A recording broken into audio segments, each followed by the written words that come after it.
Là, ce qu'on voit, c'est une soi-disant vidéo de la BBC, un reportage de la BBC, expliquant que RSF aurait fait une enquête au sein de l'armée ukrainienne sur le port d'un signe nazi par l'armée ukrainienne.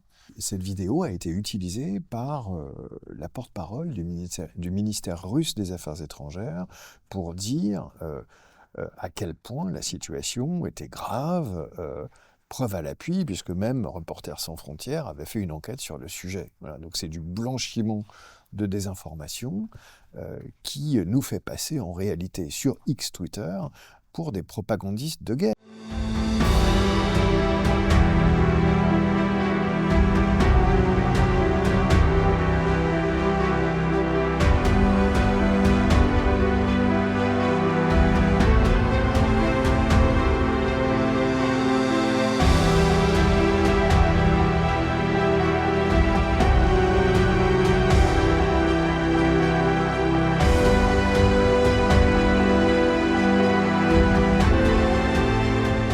On a vu apparaître aussi le fait que pour la Shoah, par exemple, questionnant Grok, eh bien Grok répondait assez facilement que le Zyklon B, ça servait surtout dans les camps à lutter contre le typhus. Et puis plus grave, en tout début d'année, après l'incendie de Crans-Montana, eh bien là on a vu des mineurs se faire déshabiller.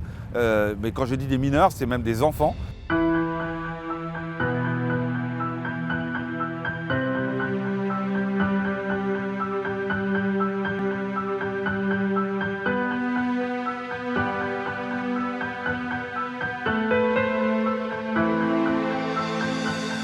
On a laissé nos infrastructures informationnelles et donc politiques se déplacer.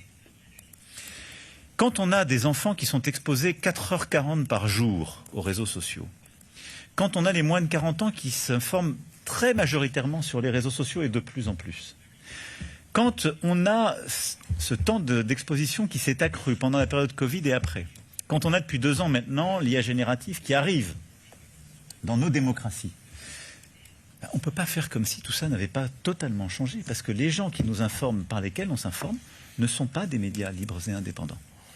Et la confusion est là. Et ce n'est pas parce qu'on va chercher l'information par ces réseaux, qu'ils soient TikTok, X, Instagram ou autres, qu'il n'y a pas un énorme problème à la clé, c'est que ces gens n'ont pas sélectionné l'information comme des médias, ils n'ont pas vérifié comme des journalistes, mais surtout, ils n'ont aucune responsabilité quant à cette information qu'ils me donnent, et ils ne sont pas faits pour partager de l'information. Et notre bêtise est là. C'est-à-dire que ce sont des plateformes qui sont faites pour vendre de la publicité individualisée.